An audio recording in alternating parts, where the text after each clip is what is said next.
So I'm sitting in my car at some random rest stop halfway back to Jacksonville, trying to process what just happened. My hands are still kinda shaking as I type this. Nyel. I keep switching between wanting to throw up and wanting to punch something. Quick background. I'm 28, live with two roommates in what my family loves to call our Roach Motel. It's actually decent, just not the country club mansion I grew up in. I've been essentially cut off from my family for 6 years because I decided to pursue art instead of joining the precious family financial business like my dad, grandfather, and now my younger brother Arthur. My dad stopped paying for my college when I switched majors in sophomore year. Told me if I wasn't going to Wharton like he planned, I could figure it out myself. So I did. Took out loans, worked 3 jobs, ate ramen for years. Meanwhile, my siblings got condos and brand new cars just for existing. I haven't been invited to anything in 6 years. Not Thanksgiving, not Christmas, not birthdays. The last time I saw any of them was at my grandfather's funeral, where my dad literally turned his back when I tried to talk to him. So imagine how I felt when I got an email invitation 2 weeks ago for my little cousin Emma's 8th birthday party at Disney World. Emma is my Aunt Denise's kid. I barely know her since she was just a toddler when the family cut me off, but I've always sent birthday cards. Never got any acknowledgement. The email seemed totally legit.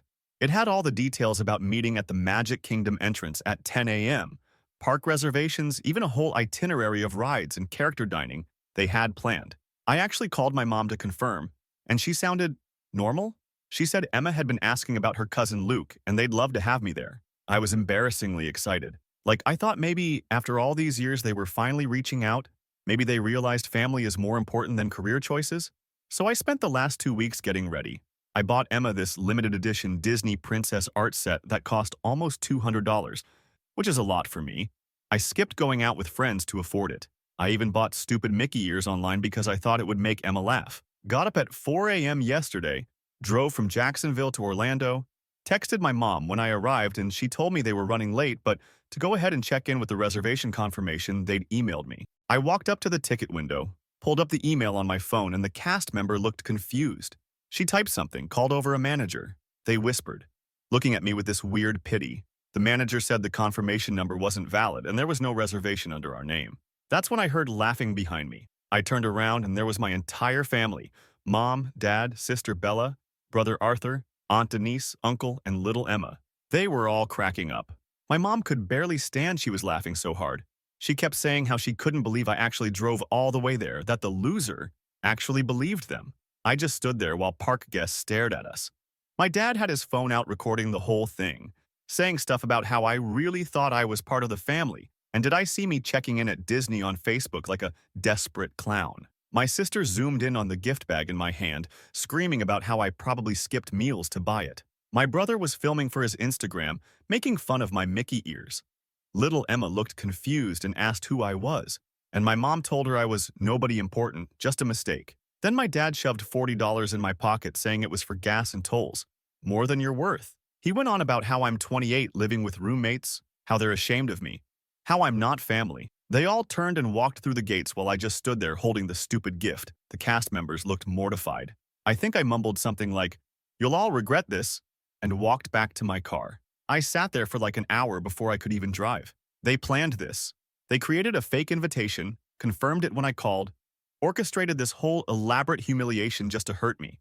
Who does that to their own kid? The thing is, they have this image of me as some broke loser barely getting by. What they don't know is our indie studio has been doing really well. Our last game hit 5 million downloads and I'm one of the lead artists. I'm not rich like them, but I'm doing well enough to be putting money aside for a house down payment. When my dad cut me off in college, he made me sign some papers for the family trust. Documents I never fully understood because I was young and trusted him. I've always wondered what exactly I signed. After I calmed down enough to drive, I got a text from my old friend Beckett, who works at an investment firm. We've stayed in touch over the years. He asked if I knew about my dad's company being under review by the SEC. Apparently there are rumors of some questionable accounting practices, and my name is somehow connected to some of the accounts. Beckett only mentioned it because he saw my Disney check-in and thought I might be with my family discussing it. I didn't even reply to him yet. I'm still trying to wrap my head around what happened today, but I'm starting to think there's more to my family disowning me than just disappointment over my career choice. They think I'm some pathetic loser they can humiliate for fun. They have no idea what I'm capable of. The Mickey ears are in the trash. Emma's gift is in my back seat. and I'm making some calls when I get home. I don't know what my dad did with my signature all those years ago, but I'm going to find out. And they're going to regret treating me like this. I swear to God. Update 1. It's been a wild week since the Disney disaster, and I'm still kind of processing everything I've learned. So I met with that lawyer I mentioned. Guy named Ramona. Yeah, weird name for a dude. His parents were hippies or something. I brought copies of everything I could find related to my dad's company and those papers I signed years ago. TBH, I didn't have much. Just some old emails and a partial scan of one document I found buried in my Google Drive from college. Ramona took one look at the scan and got this weird expression. He asked if I'd ever filed taxes for income from Reynolds Financial Partners. I told him no, obviously not. I haven't worked a day for my dad's company and wouldn't if it was the last job on earth. That's when he told me I should pull my credit report and tax records ASAP. Got home that night and did exactly that. What I found made me so angry I punched a hole in my apartment wall. Sorry, Tim and Jake, I'll fix it this weekend. Apparently, I've been employed by a subsidiary of my dad's company for 6 years. There are tax forms, W-2S, everything, all with my social security number. I've supposedly been making almost $200,000 a year as a financial consultant, while I was struggling to pay rent and eating ramen most nights in college. Those papers I signed? Turns out they weren't just family trust documents. My dad had me sign employment contracts, tax forms, and God knows what else. He's been using my identity to create some kind of tax shelter or something. Ramona explained it, but honestly, the technical details made my head spin. The important part is, my dad committed fraud using my name and SSN. I spent the next few days gathering everything, pulled all my credit reports, tax transcripts, requested documents from the IRS.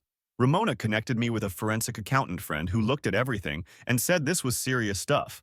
The kind of thing the SEC definitely wants to know about. While all this was happening, my brother Arthur posted pics from Disney on Instagram, tagged the whole family having a great time, even used a caption about only real family members being there. My sister Bella commented with laughing emojis about how I fell for their little prank and how pathetic it was. I was tempted to comment but decided to stay quiet. Let them think I'm licking my wounds. Meanwhile, I was building a case. Yesterday, I got a text from my mom for the first time since Disney. No apology, of course, just, "Your father needs you to sign some documents for the family trust. Call him." I didn't respond. An hour later, my dad called. I let it go to voicemail. His message was weird, half angry, half panicky. He said there was an urgent family matter, and he needed me to do my duty as a Reynolds by signing some paperwork. Then he offered to put the past behind us and said he'd consider including me in family events again if I stopped being difficult. 5 minutes later, he texted, "This is important. Don't be petty. Your signature is needed for audit purposes." That's when everything clicked. The SEC investigation Beckett mentioned. They need my signature to cover their tracks. They need me to retroactively approve whatever shady shit they've been doing with my name for 6 years. I called Ramona and filled him in. He suggested we contact the SEC directly. I was hesitant at first, like this is still my family, you know? But then I remembered my dad shoving $40 in my pocket at Disney like I was some beggar. I remembered my mom calling me a mistake in front of little Emma. I remembered 6 years of being treated like garbage because I wanted to make art instead of money. So I did it. I filed a formal whistleblower report with the SEC this morning, provided everything, the tax forms, the employment records, the documents showing I never received any of the money that was supposedly paid to me. Ramona helped me draft a statement explaining how my signature was obtained under false pretenses when I was a college student who trusted his father. I also sent formal letters to 3 of my dad's biggest business partners. Nothing accusatory, just introducing myself as Luke Reynolds, whose name you may recognize from company documents, and mentioning that I've never actually worked for Reynolds Financial Partners despite documentation suggesting otherwise, and that I've recently been in contact with SEC officials about this discrepancy. My phone started blowing up about 2 hours after those emails went out. Dad called 7 times in a row. Mom texted saying, "We need to talk immediately about a misunderstanding." Arthur sent a message calling me an ungrateful piece of shit. Bella just sent a string of question marks. I haven't responded to any of them. Then my Aunt Denise called. She was actually civil, said my dad was beside himself, and that I don't understand what I've done. I told her exactly what happened at Disney, how they humiliated me, how they've treated me for years. She got quiet, then said she had no idea they'd done that. She thought I just didn't show up for Emma's birthday. Apparently, my parents told the extended family I was invited, but too selfish to come. She actually apologized. I asked her why my family hates me so much, Why the Disney setup? Why 6 years of being treated like I don't exist? She hesitated, then said something interesting. Your father has always been threatened by you. You were never supposed to be independent. When you rejected the path he laid out, it was like rejecting him. He can't control you, and it drives him crazy. That actually makes a weird kind of sense. My dad is obsessed with his image, with controlling everything and everyone around him. My siblings followed his plan perfectly. I was the only one who ever said no. About an hour ago, my dad sent an email. We need to meet. Tomorrow? This is not a request. You have no idea what you've done or what's at stake. I raised you, paid for your education, gave you everything. You owe me.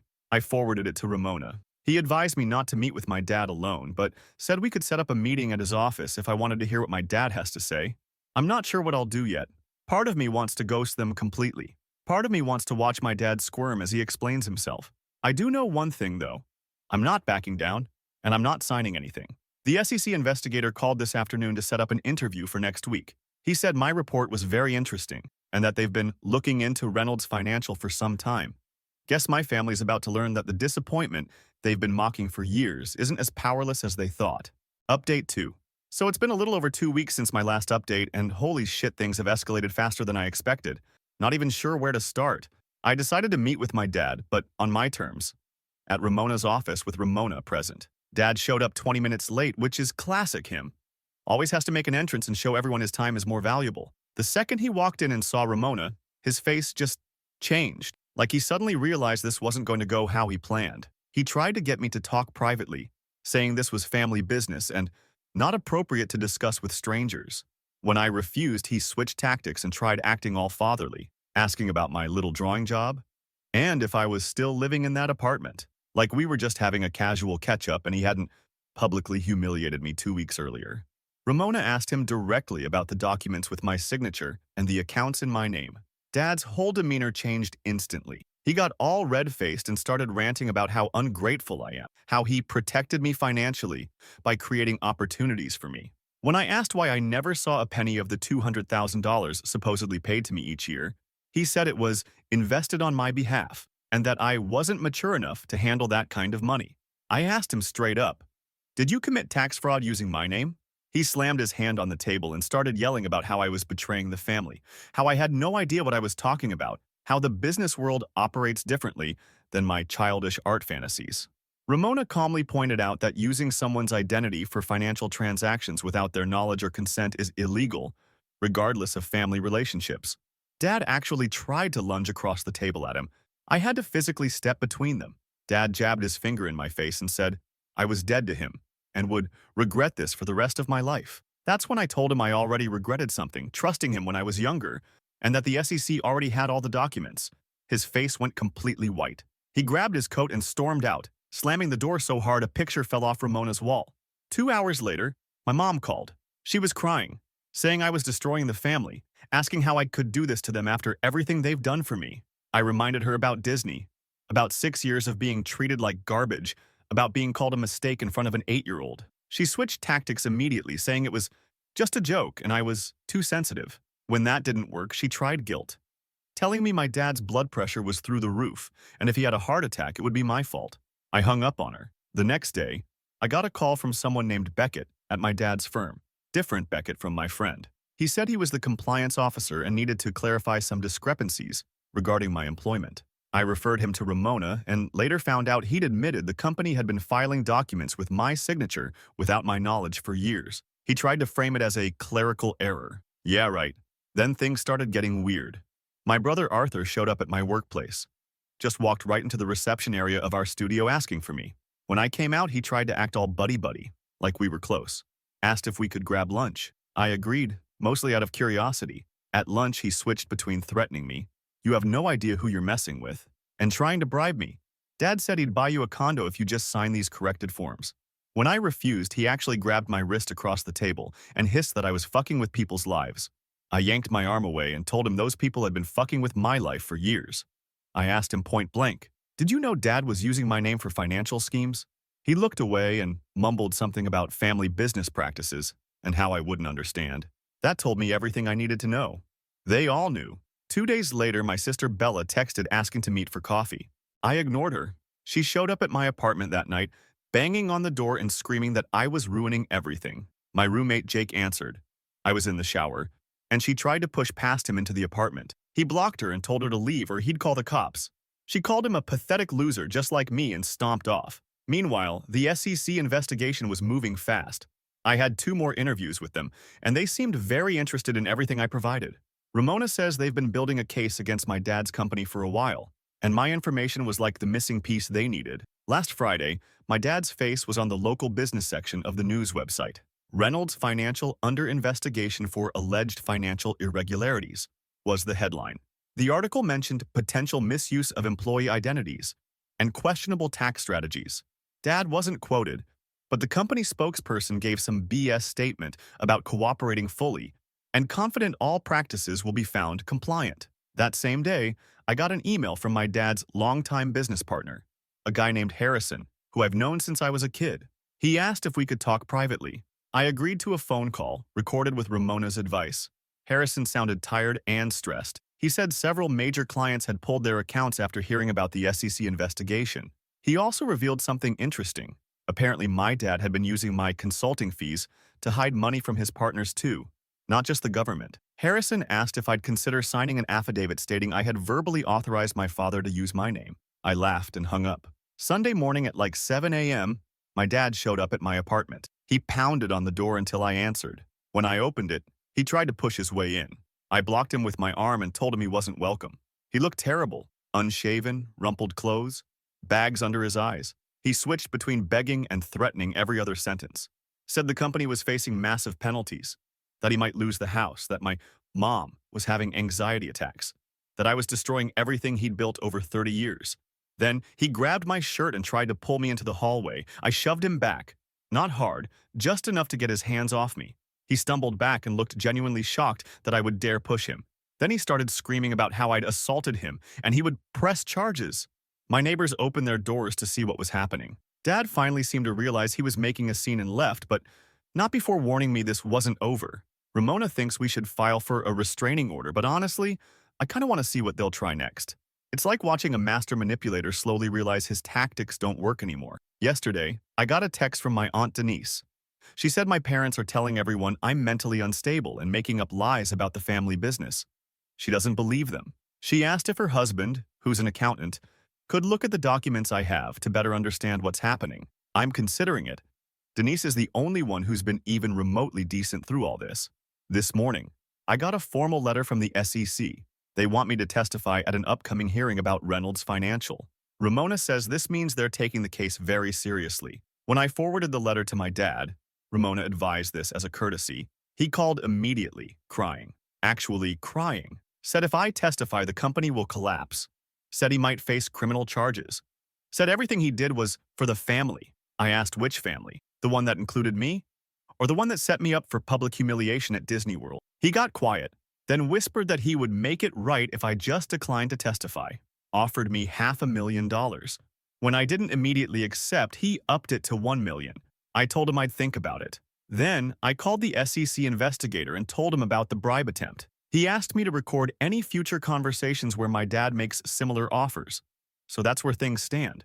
My dad's company is hemorrhaging clients, my parents might lose their house, my siblings are panicking about their futures, and the extended family is being torn apart by competing versions of what's happening. All because they thought it would be funny to humiliate the family disappointment at Disney World. Oh, and that $200 art set I bought for Emma?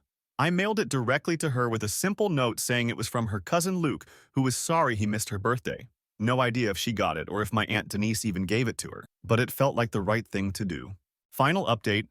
Not sure where to start with this final update. The last month has been absolutely insane. Like the kind of insane where you wake up some mornings and have to check your phone to make sure it all actually happened. The SEC hearing was last Tuesday. I wore the only suit I own, bought it for a friend's wedding last year, and met Ramona at his office first.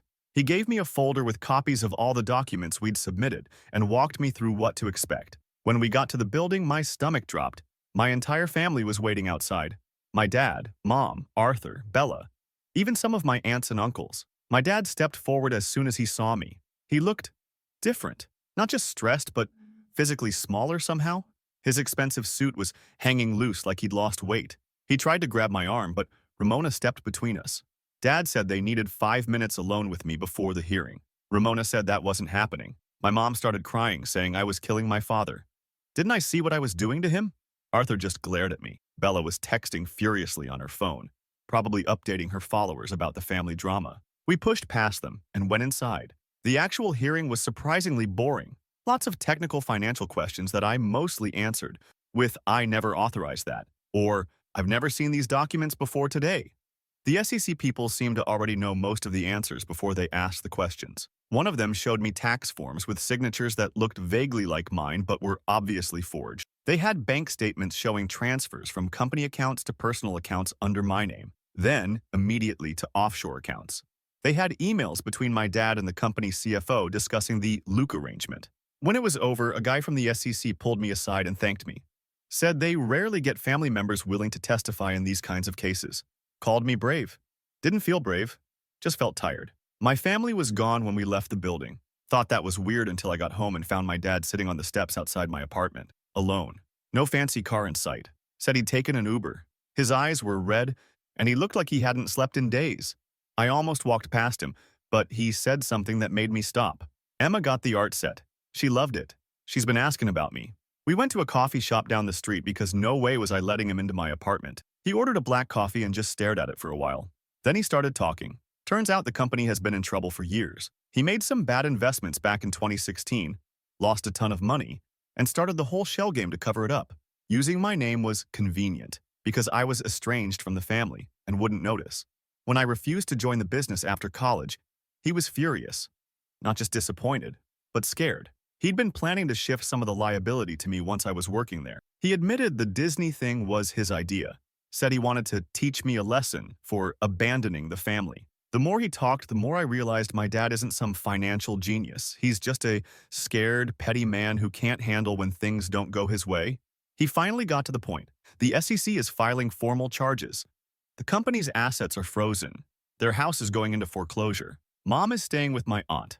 Arthur has been let go from the company. Bella's fancy destination wedding is canceled. Their country club memberships, the vacation home in the Hamptons, the boats, all gone or soon to be gone. Then he slid an envelope across the table, said it contained the last of his liquid assets, about $50,000. Said it was mine if I would sign an affidavit saying I had verbally authorized him to use my name and information back in college, that it was all a misunderstanding. I picked up the envelope, opened it, saw the cash, then handed it back to him. Told him he should use it for a good lawyer. He put his head in his hands and actually sobbed in the middle of the coffee shop. People were staring. I just sat there watching him fall apart. When he finally pulled himself together, I asked him one question. Why did you hate me so much for choosing my own path? He looked surprised, like the answer should be obvious. Said he didn't hate me. He just couldn't understand me. Couldn't understand choosing passion over security, creativity over status. Said every time he saw me happy in my little apartment with my little job, it made him question his entire life, and he couldn't handle that. I left him there with his cold coffee and the envelope. Didn't feel good or bad about it, just felt done. The next day, my Aunt Denise called, said she and my uncle want to meet with me. We had lunch at this diner halfway between our places. They brought Emma. She's grown so much in 6 years. She was shy at first, but then she pulled out a drawing she'd made with the art supplies I sent. It was a picture of a family, and she'd labeled one of the figures Cousin Luke. Not gonna lie, that hit me hard. Denise apologized for believing my parents' lies about me all these years. Said the whole extended family is in shock over what's happening. Some are taking my parents' side, saying I betrayed the family. Others are horrified at what my dad did. Families are complicated like that. My brother Arthur texted yesterday. Just 2 words. I'm sorry. No idea if he means it or what exactly he's sorry for. Haven't responded yet. Bella posted a whole rant on Instagram about toxic family members and betrayal without naming names. Her followers are eating it up. She's already pivoted to being an authenticity influencer, whatever the hell that is. As for my parents, the legal stuff is moving forward. Dad's looking at possible jail time. Mom has started calling me daily, leaving these long, rambling voicemails about family loyalty and forgiveness. I've blocked her number twice, but she keeps using different phones. Ramona says I might be entitled to compensation as a victim of identity theft, even though it was family. The SEC guy mentioned something about whistleblower rewards too. Ironic that after all these years of my family calling me a financial failure, I might end up with more legitimate money than any of them. Yesterday, I went back to that Disney gift shop website and ordered another art set. This one for myself. Stupid maybe, but it felt symbolic somehow. Taking back something that was turned into a weapon against me. Our game studio released our new project last week and it's doing really well. I got a promotion and a raise. Thinking about using some of the money to visit Emma more regularly. With Denise and her husband's permission, of course. That kid deserves to have at least one stable relative in her life. I don't know if my family will ever truly understand what they did wrong. My dad seems to think his biggest mistake was getting caught, not what he actually did to me, both financially and emotionally. My mom still thinks family loyalty should trump everything, even criminal behavior. My siblings are just trying to salvage their own lives from the wreckage. As for me, I'm sleeping better than I have in years. There's something powerful about finally standing up to the people who hurt you, about refusing to be the family punching bag anymore. They thought I was a disappointment because I chose art over finance. Turns out, I'm the only one in the family who built something real.